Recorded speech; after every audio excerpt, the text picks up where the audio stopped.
नमस्कार मेरे दोस्तों, कैसे हो आप। दोस्तों, आप ये जो चीज़ देख रहे हो इसको आप एमसीबी के नाम से जानते हो। अगर मैं इसका पूरा नाम बताऊं तो ये है मिनिएचर सर्किट ब्रेकर। अब दोस्तों, ये जो सर्किट ब्रेकर है ये दो प्रकार के आपको प्रोटेक्शन देता है। एक देता है शॉर्ट सर्किट प्रोटेक्शन और ये एक देता है ओवरलोड प्रोटेक्शन। अब दोस्तों, दोनों के दोनों प्रोटेक्शन इसमें किस प्रकार दिए जाते हैं और इसके अंदर में वो प्रोटेक्शन के लिए क्या चीज़ लगी हुई है मैं आपको पूरा बताने वाला हूँ। डिटेल वीडियो होने वाला है दोस्तों, मेरे साथ बने रहिएगा। अब दोस्तों, यहाँ पे जो चीज़ है इसको हम खोलने के लिए, ये आप ऊपर कवर देख रहे हैं, इसको खोलने के लिए मैं क्या करता हूँ, एक ड्रिल मशीन से ये सारे के सारे जो लॉक है उसको खोल देता हूँ और ये जो कवर है उसको एक बार निकाल देता हूँ। अब दोस्तों, आप देख सकते हैं पूरा का पूरा हमारे सामने एमसीबी का इंटरनल पार्ट्स खुल चुका है, यानी इसकी जो हड्डियां है आपके सामने खुल चुकी है। अब दोस्तों, एक एक करके पहले मैं आपको पार्ट्स समझा देता हूँ, पार्ट्स के नाम बता देता हूँ, उसके बाद में हम अगर ऑपरेशन समझेंगे तो वो आपके लिए सही रहेगा।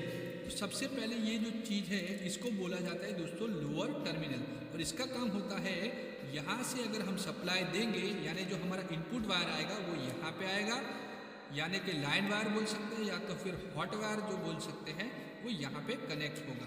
इसके अलावा यहाँ पे जो देख सकते हैं इसको बोला जाता है दोस्तों बायोमेटालिक स्ट्रिप, यानी अगर इससे एक्सेसिव लोड जाएगा तो ये यहाँ से मुड़ जाएगी और ये जो पूरी सर्किट है इसको ट्रिप करेगी, यानी आप जो समझ रहे हैं उसी हिसाब से जो ओवरलोड है वो प्रोटेक्शन यहाँ से आपको मिलेगा।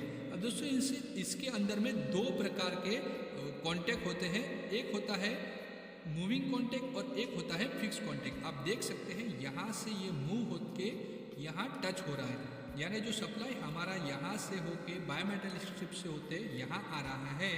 अब यहाँ मूविंग कॉन्टैक्ट से वो चला जाएगा सीधा फिक्स कॉन्टैक्ट में। अब दोस्तों, यहाँ से आप आगे जाके देख सकते हैं कि एक सोलेनॉइड कॉइल सा बना हुआ है, वहाँ से वो पूरा कॉइल में से घूमता हुआ करंट यहाँ से चला आएगा यहाँ पे।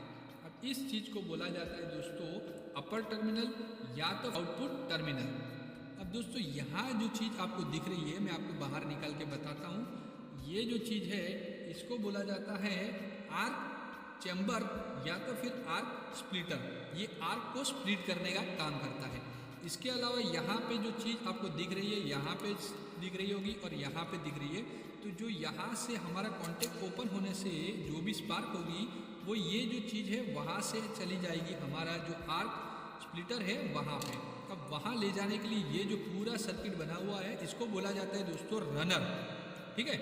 और यहाँ पे एक आपको पीछे ये जो चीज़ दिख रही है, ये चीज़ को आप बोल सकते हैं मैकेनिज्म, ऑपरेटिंग मैकेनिज्म, यानी ये क्या करता है, जो हमारा मूविंग कॉन्टैक्ट होता है उसको फिक्स कॉन्टैक्ट के साथ जोड़ने का काम करता है। उसी के साथ साथ वो पूरा फिक्स रहेगा, यानी ये कॉन्टैक्ट को एकदम जोर से बनाए रखने का काम भी करता है। अब दोस्तों, अगर ये हमारा कॉन्टैक्ट लूज हुआ तो आपको पता है यहाँ पे स्पार्क होगा या तो फिर गर्मी पैदा होगी और हमारा जो कॉन्टैक्ट है वो ख़राब हो जाएगा। अब दोस्तों, यहाँ पे जो चीज़ आपको दिख रही है सोलेनॉइड, उसके अंदर में क्या होता है आप देख सकते हैं, एक छोटा सा प्लंजर होगा, आपको यहाँ पे आता हुआ दिखेगा एक प्लंजर। मैं आपको पास से दिखा देता हूँ, ये अभी अंदर चला जाएगा, ये बाहर आएगा, ये यहाँ पे दिख रहा होगा आपको, ठीक है, ये दिख रहा है। अब दोस्तों, इसी के साथ में यहाँ एक नीचे में ये वाला वाइट वाला भी आपको दिख रहा होगा, ये भी ऑपरेटिंग मैकेनिज्म है। कैसे काम करता है मैं आपको बताऊंगा। सबसे पहले मैं एक बार आपको पूरे नाम बता देता हूँ। अब ये जो चीज़ है इसको बोला जाता है दोस्तों नॉब, ऑपरेटिंग नॉब। अब सारे के सारे नाम तो हमने जान लिए, अब हम क्या करते हैं एक एक चीज़ का जो है वो यूज़ समझते हैं। अब देखिए, सप्लाई हमारा दोस्तों आ रहा है यहाँ पे लोअर टर्मिनल में, यहाँ से चला जाएगा वो बायोमेटालिक स्ट्रिप में, यहाँ से जो हमारा जो मूविंग कॉन्टैक्ट है वहाँ पे सप्लाई आएगा और उसके बाद में जब हम ये जो स्विच है इसको ऑन करेंगे तो वो चला जाएगा हमारा फिक्स कॉन्टैक्ट में। अगर हमारी सर्किट ओके है तो वो चला जाएगा यहाँ सोलेनॉइड कॉइल में और यहाँ से सीधा हमारा आउटपुट सप्लाई है आउटपुट टर्मिनल से बाहर आएगा। ये हुई अगर हमारी हेल्दी कंडीशन है तो। अब हमारी आप समझ लीजिए ओवरलोड की कंडीशन है, यानी हमने नॉब को ऑन किया और आगे कहीं ओवरलोड हो रहा है, यानी कि हमारी जो सर्किट है ये एमसीबी 15 एम्पियर की है या 16 एम्पियर की है और आगे लोड में कहीं 20 एम्पियर जा रहा है, तो यहाँ पे इस कंडीशन में क्या होगा, ये हुआ दोस्तों ओवरलोड, यानी कि 15 एम्पियर की जगह आगे 20 एम्पियर जा रहा है। तो ये ओवरलोड की कंडीशन में क्या होगा दोस्तों, ये जो बायोमेटालिक स्ट्रिप है वो एक्सेसिव करंट लेने की वजह से गर्म होगी, और गर्म होने से आप देख सकते हैं नीचे में ये जो वाइट सा लीवर बना हुआ है इसको क्या करेगी, खींचेगी। आप देखेंगे यहाँ पे, और इसको खींचने से ये जो चीज़ है इसको, ये लीवर है वहाँ से खींच लेगा। आपको यहाँ पे वो दिख रहा होगा, ये पूरा यहाँ से है।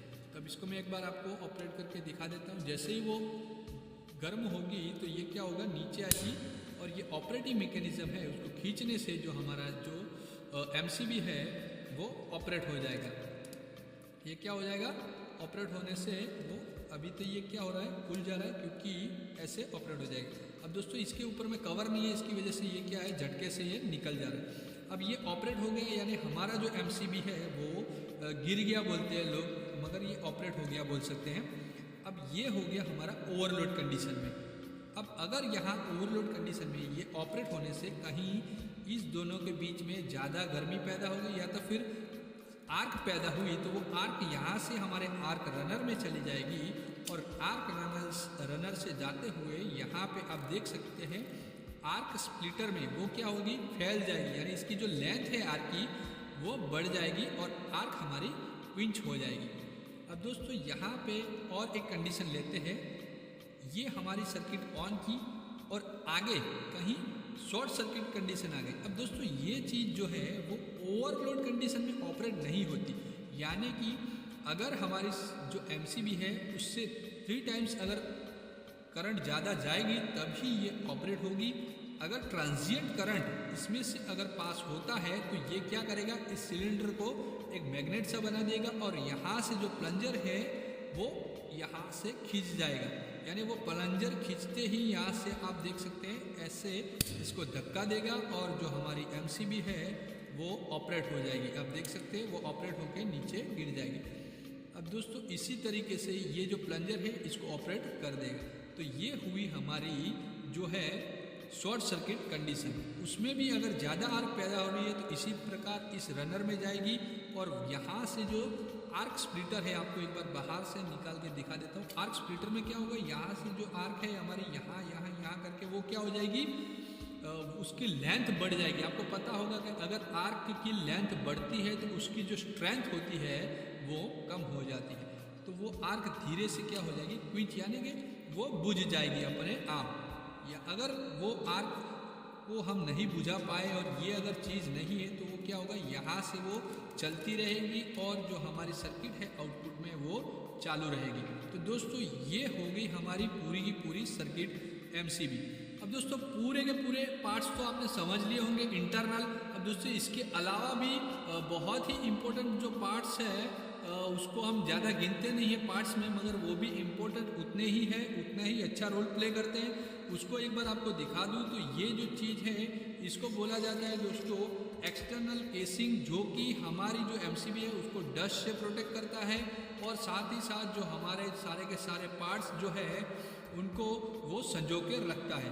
अब दोस्तों इसके अलावा अगर आप देखेंगे तो हमारी जो एमसीबी है इसके ऊपर में यहाँ पे जो है इसको बोला जाता है आइडेंटिफिकेशन स्पेस, और इसी के साथ में अगर यहाँ पे आप देखेंगे तो ये जो है हमारी DIN रेल होल्डर्स है। अब दोस्तों यहाँ ये जो होल्डर है क्या करेगा, हमारा जो एमसीबी है उसको माउंट करने में हेल्प करेगा। अब दोस्तों ये पूरा का पूरा एमसीबी आप समझ चुके होंगे। दोस्तों ये एमसीबी का वीडियो आपको कैसा लगा मुझे अभी ही कमेंट करके बताइए।